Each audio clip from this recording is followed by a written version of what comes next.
Join the coven.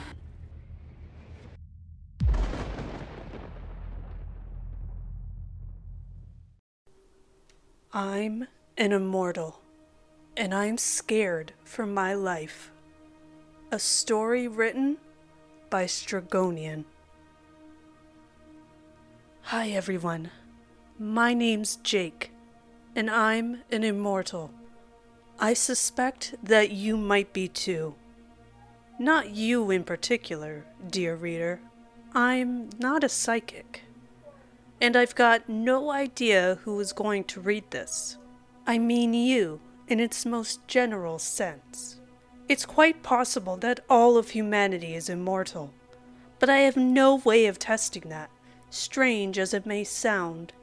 It's possible I'm the only one, or I might just be the only one who's aware of my own immortality.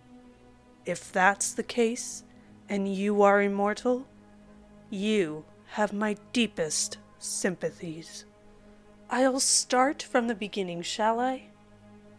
I'm told it's a very good place to start, after all. I haven't always known I was immortal. I only found out in my early adulthood. But I forgot for almost a decade. I first figured it out, though, on my way to the university one day. I was running late for a particularly grueling economics class, and I was in a hurry.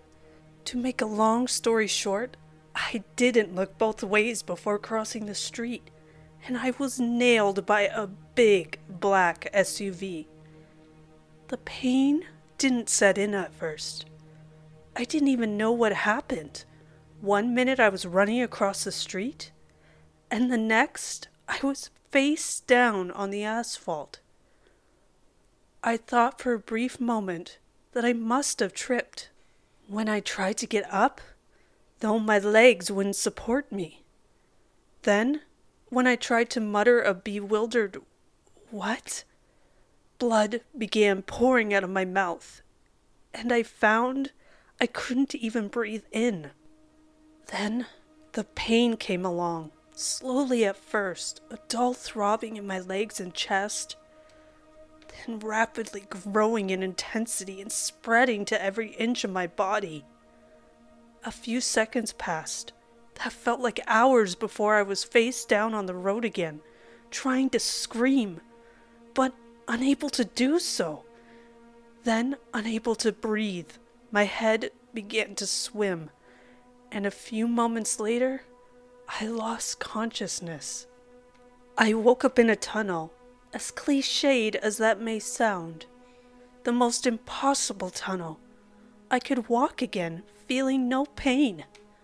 And I found that I wasn't starved for oxygen anymore. In fact, it felt like I didn't need to breathe at all. Though I quickly decided it wasn't wise to test this hypothesis. That wasn't what made the tunnel impossible, though. The laws of reality simply didn't apply there. Not the laws I was familiar with, anyway. Gravity, for example, was always perfectly aligned with the ground, and even when I climbed up what appeared to be a hill from a distance, the floor felt perfectly level once I reached it. I think I only went a few hundred feet that time. The tunnel was poorly illuminated, the only lights being brief, randomly appearing flashes of green and white that flickered in and out within a fraction of a second. Eventually, I had to use my phone for light. Somehow, wherever I was, I still had it. At the end of the tunnel was, you guessed it, a light. When I entered it, I awoke in a hospital bed with some of my friends from university at my side. I had a vague recollection of what had just happened. But it was like trying to remember a dream, one that faded more quickly with each passing moment. As it turns out, I had been unconscious for over a day and suffered extensive injuries. The doctors told me that they had expected a full recovery, albeit a very slow one. So, that was the first time I died. By the time I left the hospital, I had completely forgotten. I'll spare you the details of my next couple of deaths. There's nothing particularly fascinating in them that you haven't already heard. And I forgot my experiences just as quickly. To summarize, I drowned in a boating accident, got a blood infection from an unrelated cut I got while camping, and I even got electrocuted by an uninsulated live wire at a construction site. By the way, that's a nasty way to go. Quick, but thoroughly unpleasant, and each time I woke up in a hospital bed with no recollection of my time in the impossible tunnel. My fifth death, though, was different. A mugging gone wrong left the police pressing me for details day after day. Each time I tried to remember what happened, a little bit more of the puzzle fell into place. First, the gun pointed at my chest. Then it was him firing the gun at me. Then the people running and screaming, trying to figure out where the gunshot came from. Finally, the tunnel.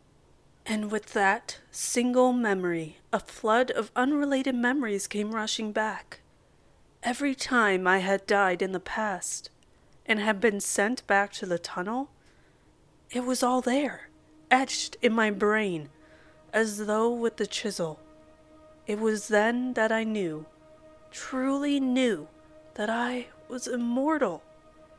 So I did what any other newfound immortal would. I had fun. I wasn't an idiot, of course. I knew that, immortality or no, I wasn't indestructible. My injuries would last. So presumably, if I became paralyzed, that wouldn't be fixed in my next life. Similarly, I'd be stuck with HIV or cancer if I ever caught them. So, in many ways, I became more cautious. Risking a few years of your inevitably ending life is one thing, but risking eternity as a quadriplegic? That's something else entirely. I did a lot of traditionally risky things that many other people are scared of, though.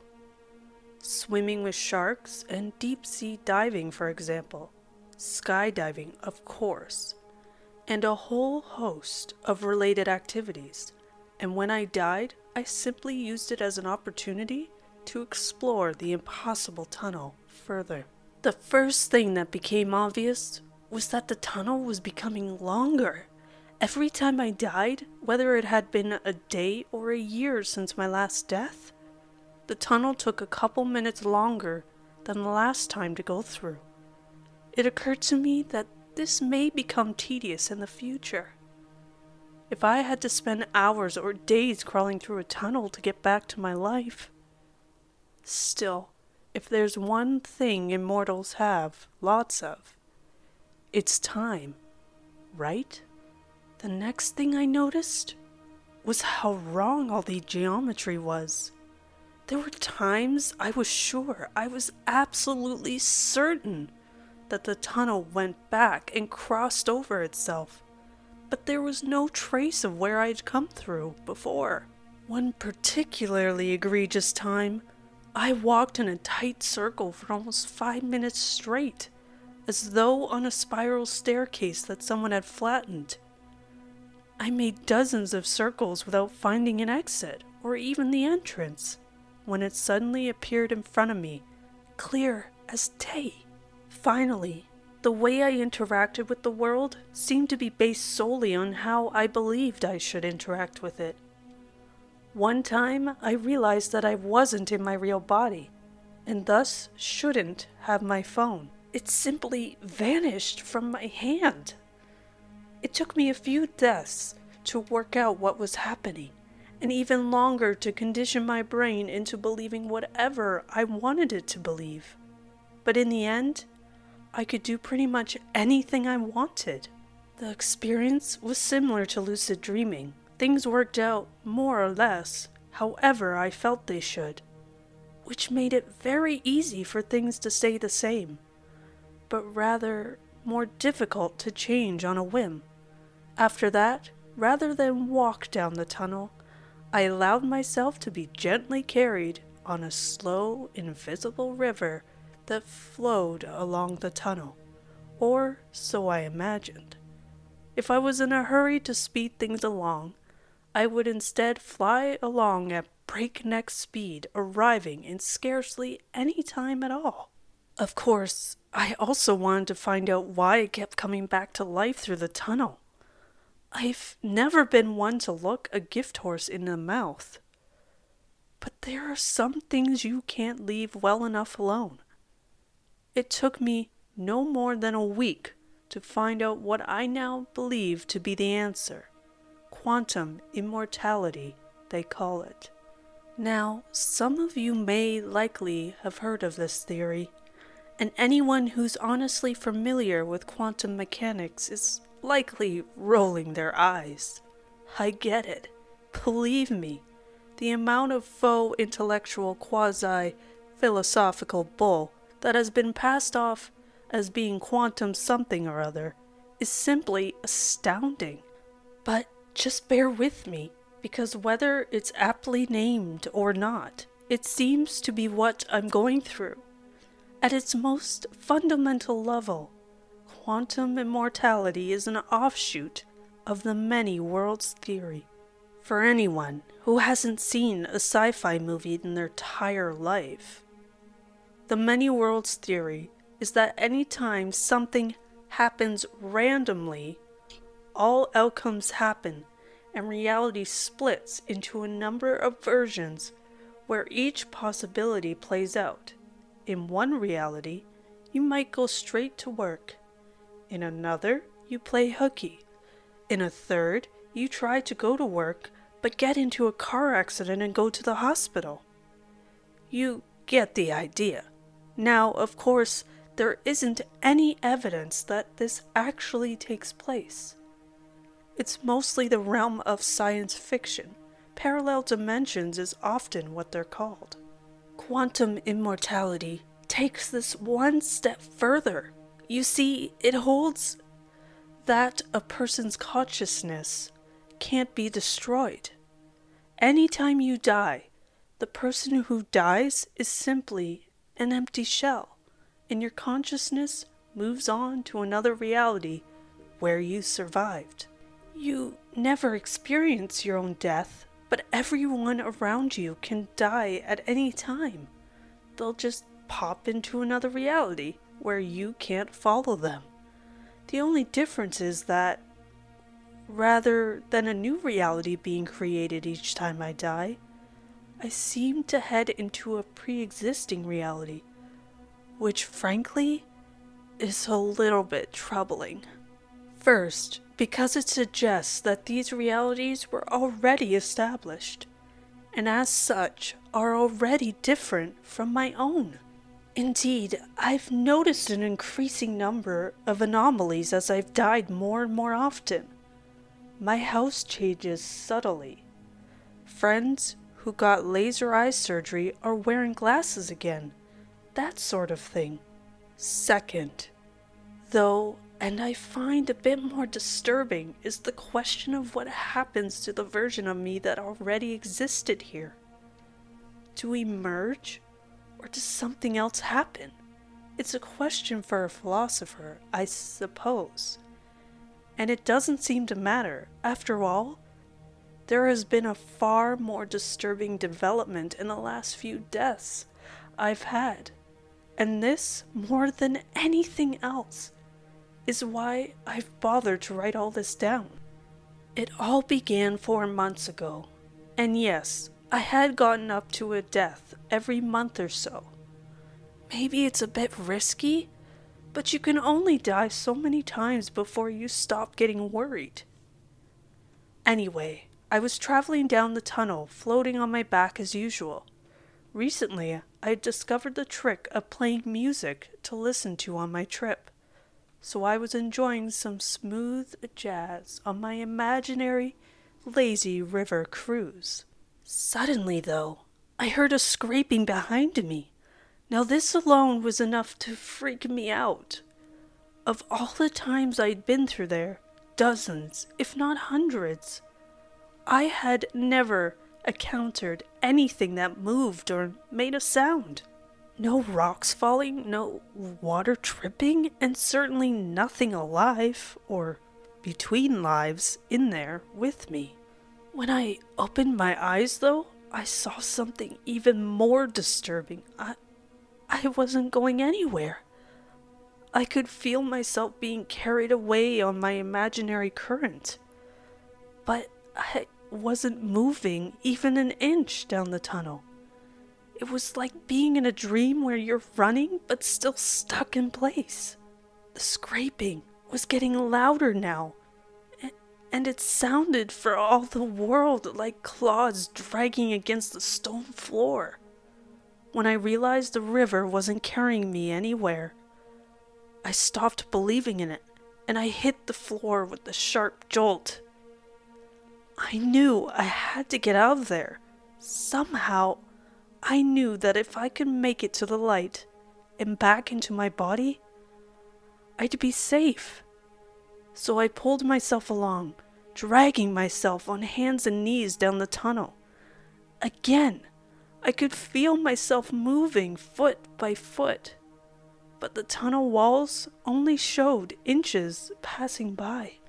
I don't know how long I scrambled along like that, clawing my way to safety through an impossible tunnel. But I made it, back in the familiar hospital bed. The doctors telling me again how lucky I am to be alive.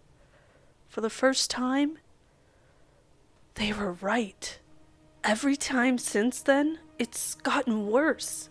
I've learned to fight whatever it is through intense focus, managing to increase my speed, despite its nightmarish influence. But every time I go through the tunnel, it gets longer. Eventually, whatever that thing is, it'll catch up to me. Fighting it is exhausting work. And before long, the tunnel will be too long for me to focus the entire time. I'll slip, and it's going to catch me, and I don't know what'll happen then. Last time, it began tilting the tunnel backwards, making the world that had always been level before tip into its maw, as though the thing were drinking me out of a glass. As it drew near, I lost all feeling in my legs, and I could feel a cold gust of air, almost like a breath, blow against me. I don't know how close it got to me. It wasn't far. Next time, maybe the time after, it'll catch me. It's just a matter of time. I'm an immortal, and I'm scared for my life.